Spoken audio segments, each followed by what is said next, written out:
How to delete Instagram video. Hello everyone, welcome back to another video. I'm going to be showing you how you can delete Instagram video in like the easiest steps possible, so just follow me. So what you're going to do is you're going to come here to your profile, okay, whatever video you have and you want to delete. All you're going to do is you're going to go to the video, you're going to click on these three dots that you can see on the top right of the post, and once you do that, you get two options. You can either archive or delete, okay? Archive your post. It won't delete it, but it's like not going to be visible on your timeline.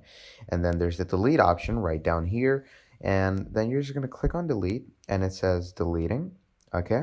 And then it's just going to delete it in like a second. So what you're going to do is you're going to come to your profile, and you're just going to reload the page.